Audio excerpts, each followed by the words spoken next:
আজকে একটা ইন্টারেস্টিং গল্প শোনাই। সেটা হচ্ছে যে ক্লাসের শেষ বেঞ্চের স্টুডেন্ট বা ক্লাসের শেষ বেঞ্চের ছাত্র,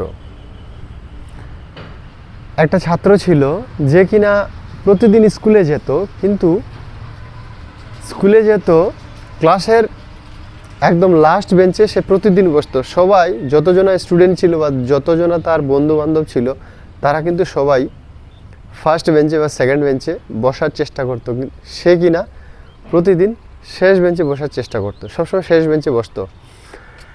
আর তাকে দেখে তার বন্ধুরা বা পুরো ক্লাসের ছাত্রছাত্রীরা তাকে নিয়ে হাসাহাসি করতো। স্যার বলতো তো তোর দ্বারা কিচ্ছু হবে না, এরকম অনেক কিছুই প্রতিদিন তার সাথে ঘটতো। কিন্তু যেই ছেলেটা শেষ বেঞ্চে বসতো সে কিনা প্রতিদিন ক্লাসে কিছু না কিছু ভুল করত, আর তার দ্বারা কোনো কিছু সম্ভব হতো না। কিন্তু একটা জিনিস খুব দারুণ ছিল, সেটা হচ্ছে যে সে প্রতিদিন যখন ক্লাস করে স্কুল থেকে বাড়ি ফিরত, শেষ রাতে সে তার খাতায় নোট করত যে আজকে সারাদিনে আমি যে এই স্কুলে ক্লাস করলাম বা সারাদিন আমার কাটলো, সেখান থেকে আমার কি ভুল হয়েছে, এই জিনিসটা সে প্রতিদিন নোট করত যে আমি কি ভুল করলাম আজকে। এইভাবে করতে করতে করতে করতে সে নিজেকে এমন একটা জায়গায় পৌঁছাতে পেরেছিল যে কিনা একদিন হঠাৎ করে সবাই, যে সমস্ত স্কুলের ছাত্রছাত্রীরা তাকে নিয়ে হাসাহাসি করতো, স্যার বলতো যে তোকে দিয়ে কিছু হবে না, তারা একদিন হঠাৎ করে দেখলো একটা ছোট শহরে মাইকে অ্যানাউন্স হচ্ছে একটা কোম্পানিতে যে আজকে আমাদের সিইও সাহেব আসবে। সিইও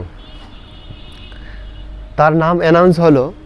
সেই নামটা শোনার পর যারা তার পরিচিত জনের মধ্যে ছিল তারা শুনে অবাক হয়ে গেল যে ইনি সিইও হয়ে গেছেন। সেই সিইওর সাথে সেলফি নেওয়ার জন্য সবাই তখন হুড়োহুড়ি খাচ্ছে। তো এখান থেকে আমরা কি শিখলাম, যে কে কি বলছে বা কে কি ভাবলো বড় বিষয় না। তুমি তোমার সাথে একা হোক বা তুমি তোমার সাথে লড়াইটা কীরকম করছো, বা তুমি তোমার ভুলগুলো থেকে কতটা শিখতে পারছো বা নিজেকে গড়তে পারছো, এটাই হচ্ছে মেইন জিনিস। তুমি ক্লাসের লাস্ট বেঞ্চের স্টুডেন্ট নাকি ফার্স্ট বেঞ্চের স্টুডেন্ট, নাকি তুমি মেধাবী, নাকি তুমি খুব পড়াশোনা ভালো জানো, ডাজেন্ট ম্যাটার। কে কতটা নিজেকে স্ট্রংভাবে তৈরি করতে পারছে সেটাই হচ্ছে আসল জিনিস। তো আজকে গল্পটা কেমন লাগলো জানাবে।